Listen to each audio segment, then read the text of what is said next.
Professor Paulo, qual a sua formação? Minha formação acadêmica normal, com especialização na Europa, mais especificamente na Polônia, em danças populares. E mais 2 especializações no Brasil em dança de salão e folclore. O que te motivou para ser professor de dança? O meu convívio com colegas que participavam de um grupo folclórico polonês em Curitiba. Eu fui convidado para participar desse grupo e a partir daí comecei a me interessar por dança. Mas isso foi uma parte da motivação. A outra é que eu convivi enquanto pré-adolescente com 2 nadadores. E eles que realmente me estimularam a fazer educação física. A dança veio por conseguinte. O que é o projeto que você coordena na faculdade de Dom Dança? O projeto Dom Dança, ele é um laboratório in loco, mal entendido por alguns acadêmicos, do meu ponto de vista, falando sinceramente, os quais não aproveitam este laboratório. Aqueles que souberam aproveitar do espaço que é cedido, se sobressaíram suas carreiras e praticamente todos estão empregados. Não que o Dom Dança tenha feito isso, mas contribuiu muito para que isso acontecesse. Porque na faculdade, os alunos eles são vistos por aquilo que eles fazem dentro da faculdade, não só como acadêmicos, só que muitos não sabem disso. O que você acha que você, como professor de dança, traz de contribuição para a sociedade? A minha tentativa, por mais utópica que possa parecer, ela é na transformação por meio de movimentos, que podem ser, inclusive, ser chamados de dança, mas eu acredito piamente que por meio de atividades rítmicas, no geral, nós podemos transformar uma pessoa, nós podemos reeducar e educar uma criança. Não só criança. Podemos educar pessoas normais e podemos transformar pessoas normais e podemos educar uma criança por meio de atividades rítmicas. Eu posso comprovar isso. Em algum momento da sua carreira você pensou em desistir? Não pensei em desistir. Eu penso que eu gostaria de ter mais tempo na vida para fazer o dobro. Desistir jamais. Você acha que o professor é valorizado o suficiente? Os professores do Brasil são valorizados por muito pouco, menos do que o mínimo necessário. E isso demonstra o caos do país, onde um presidente diz com galhardia que seu primeiro diploma era o diploma de presidente da República. E isso serviu como um exemplo bastante ineficaz para uma grande parcela da população, na minha opinião. Você acha necessário o planejamento de aula? Eu acho necessário esse planejamento de aula, principalmente em início de carreira. Eu acho que ele deve existir. Agora, se vamos colocar um PhD, um especialista como eu, que trabalha com essa atividade há 41 anos, então muitos dos conteúdos não há necessidade desse plano de aula, porque você já tem uma certa cancha. 41 anos são 41 anos.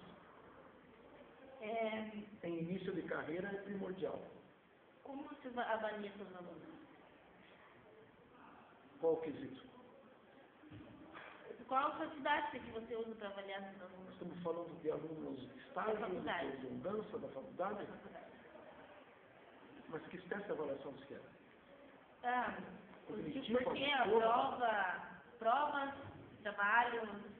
A avaliação da minha disciplina? É difícil falar sobre isso porque eu trabalho com interdisciplinaridade.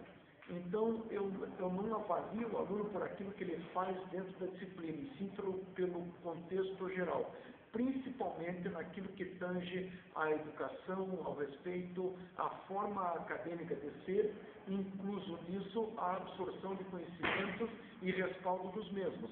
Não adianta o camarada receber conhecimentos e, usando o português chulo, dar uma de que entendeu. Não é isso. A avaliação é feita de acordo com a resposta que a gente tem daquilo que foi passado. Então, consegue avaliar se os alunos não tivessem provas mesmo, com como toda faculdade, todas as matérias têm provas que é obrigatório. Se não existisse a prova, você conseguia avaliar os alunos, então, para dar uma Eu conseguiria, porque a minha atividade me permite fazer isso. Se você pegar um aluno que chega aqui no primeiro período, vocês podem até filmar.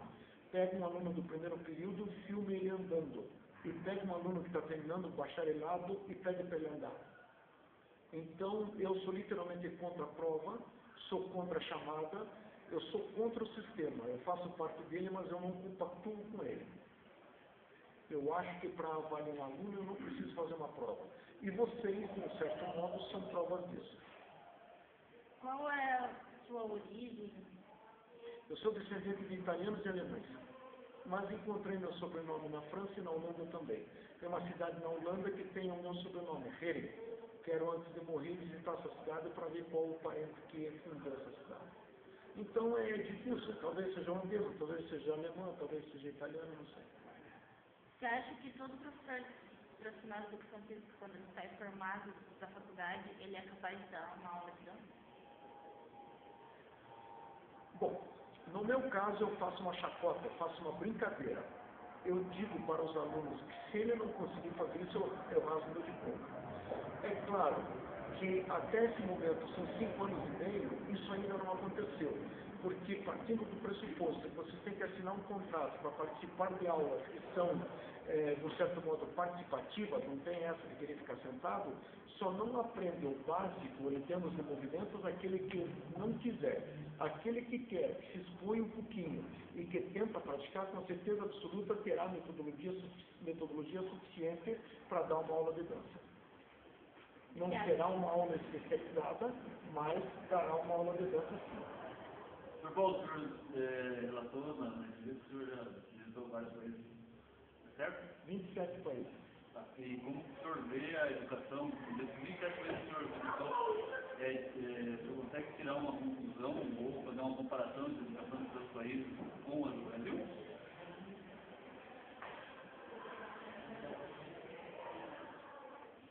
Uma das coisas que eu citaria como diferencial é o seguinte. Viajando entre Varsóvia e Paris, eu sentei na frente de um rapaz que ele puxou um tablado de xadrez, estendeu na sua perna e fez um movimento com um peão, me convidando na frente dele. E eu respondi, jogamos xadrez, nos tornamos amigos até hoje. Então, esse é um pequeno exemplo de que por meio de ensinamentos oriundos da escola, você pode conseguir amizades, você pode se socializar e se sociabilizar no mundo. Eu vejo como a educação na Europa, de um modo geral, sendo tratada de uma forma muito mais séria do que no Brasil. Indo um pouquinho mais longe até a Ásia, no Japão um professor é um professor. No Brasil, um professor significa muito pouco. Infelizmente, hoje tivemos um exemplo bastante desastroso de uma mãe que simplesmente bateu na mãe de uma aluna bateu na professora. Não foi nem a aluna, foi a mãe. Isso é a banalidade total da nossa profissão, a qual, no meu ponto de vista, não é respeitada de forma alguma. E a diferença ou a observação que eu posso fazer é que eu vejo, eu tenho 2 filhos que ainda estão estudando na Europa, eu vejo que existe um respeito maior ao conhecimento, existe um respeito maior ao professor, existe um conhecimento muito mais profundo em diversas áreas. Vamos citar novamente a Ásia. Enquanto muitos países, eles, como é que se diz, eles colocaram dinheiro em material, o Japão, após aquela destruição, colocou dinheiro em professores. Então veja o que está acontecendo no mundo. Não existe outro caminho. Eu acho que a diferença está simplesmente na falta de respeito com o professor e com o ser humano. E o que o senhor atribui isso, essa falta de respeito do ser humano A maioria, no Brasil? na minha opinião particular, a maioria dos professores, é claro que existem exceções, a maioria dos professores não querem sair da sua zona de conforto. Então, eu tenho meu contra-cheque, eu tenho meu salário, o meu sistema mais ou menos funciona, eu não vou investir. Isso nós presenciamos, infelizmente, nos colégios onde praticamos o estágio pelos supervisores e percebemos isso. Existem professores e professores. Aquele que ama a sua profissão, você percebe quando ele está dando aula. Agora, essa zona de conforto, esse comodismo, é que impede que isso se realize. Por outro lado, nós temos exemplo no Maranhão, no Acre, no Amazonas, de professores que têm que remar durante 3 horas para dar aula e ganhar R$300. Eu acredito que se no Sul, que dizem ser um pouco mais evoluídos, as pessoas saíssem da sua zona de conforto, investissem um pouquinho mais, apesar desse parco salário, tudo seria diferente, tudo. Você acredita que é um problema de cultura, por exemplo? É. E essa cultura está entre nós desde que o Pedro Vaz de Caminha escreveu a cartinha lá para o Certo. Você sentiu medo na primeira vez que foi dar aula?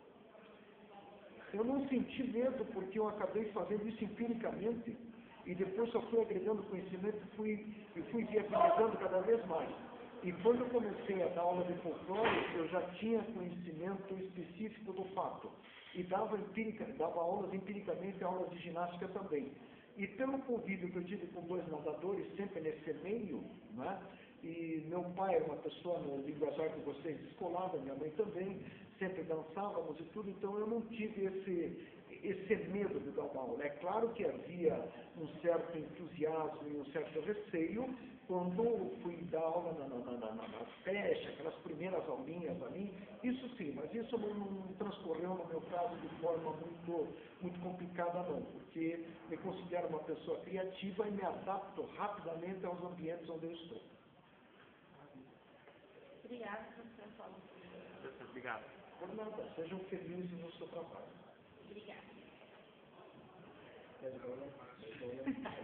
Beijão.